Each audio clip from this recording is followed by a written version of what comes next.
in rudittu ila rabbi, kalaupun kiamat terjadi dan aku pergi jumpa dengan Tuhan aku, yakni dibangkitkan balik, la ajidanna khairan minha munqalaba, mesti aku dapat kebaikan, mesti aku diberi oleh Allah Subhanahu wa taala segala-galanya. Di dunia aku dikasih, apatah lagi di akhirat.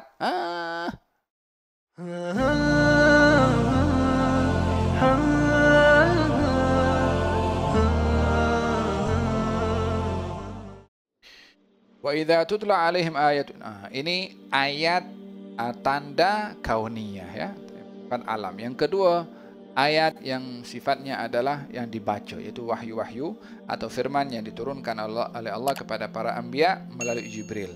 Yang dimaksudkan pada ayat ini, dalam ayat ini, yang dimaksudkan ayat yang dalam ayat ini adalah ayat yang dibaca, yakni wahyu. Wa idza tutla alaihim ayatuna, kalau dibaca kepada mereka ayat-ayat kami, yakni wahyu, orang-orang kafir berkata kepada orang beriman, orang kafir berkata kepada orang beriman, mereka meletakkan neraca, qiyas.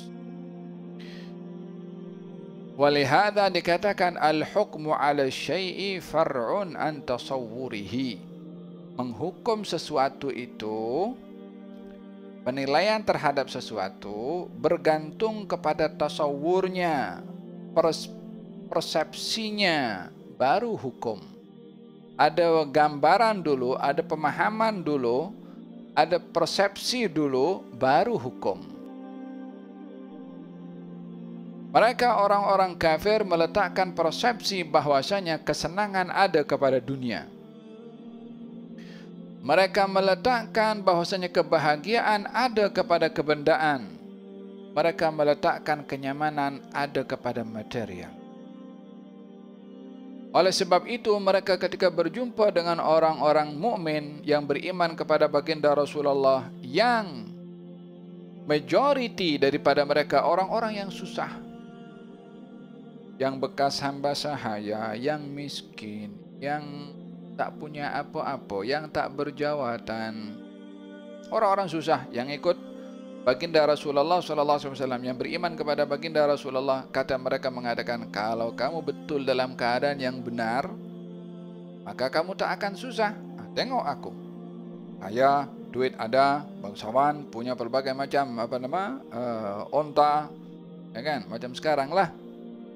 Yang menjadi neraca, menjadi timbangan adalah kebendaan, sehingga menilai orang lain dengan duitnya, dengan materialnya, sehingga melihat dirinya lebih baik daripada yang lain daripada aspek apa? Kekayaannya. Di dalam Al-Quranul Karim Allah menceritakan tentang dua orang. Kata dalam satu kata riwayat, katanya ianya adik-beradik, ada mengatakan kawan dengan kawannya, tak kisahlah, adik-beradik, kawan dengan kawan, tak kisah. Dalam surat Al-Kahf,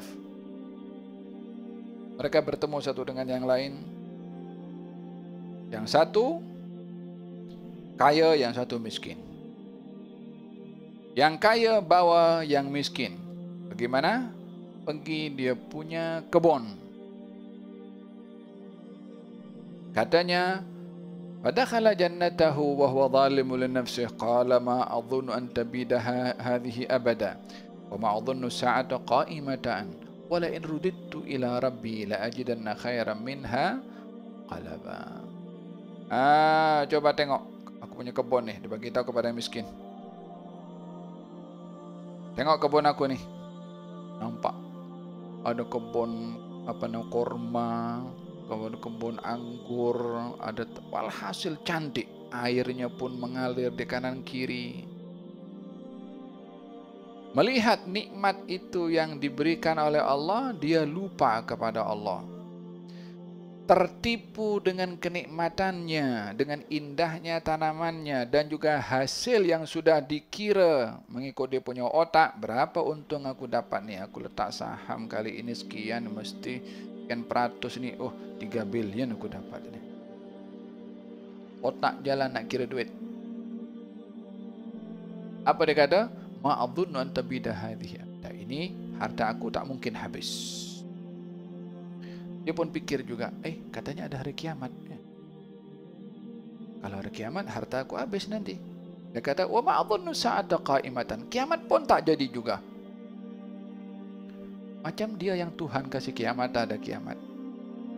Tengok bagaimana harta bila mana menipu kepada Tuhan yang punya harta sampai kiamat pun ditiadakan.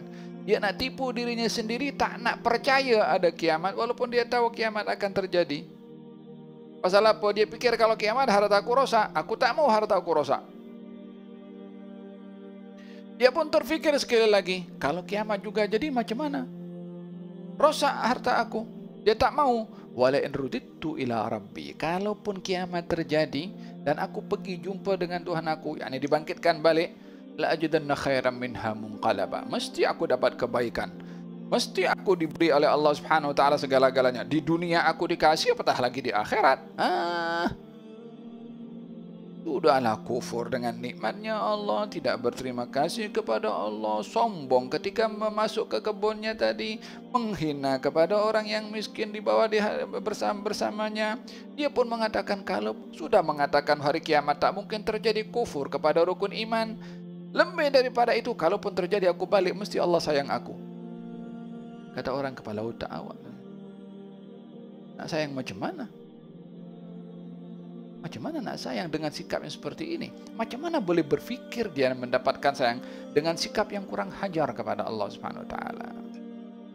Tapi ada juga yang berkata demikian. Allah ceritakan di dalam Al-Qur'an Al-Karim. Apa sebabnya? Tertipu dengan keduniaan. Wa mal hayatud dunya illa mata'ul ghurur.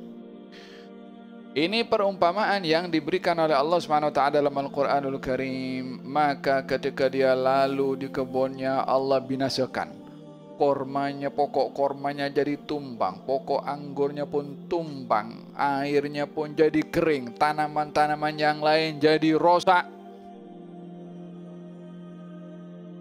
Ketika dia melihat keadaan kebunnya rosak macam tu, dia mengatakan, andai aku tak syirik kepada Allah, andai aku tak kufur kepada Allah, andai aku tak menyesal. Setelah apa? Setelah dihancurkan oleh Allah Subhanahu wa taala daripada harta dan kekayaan yang diberikan oleh Allah Subhanahu wa taala.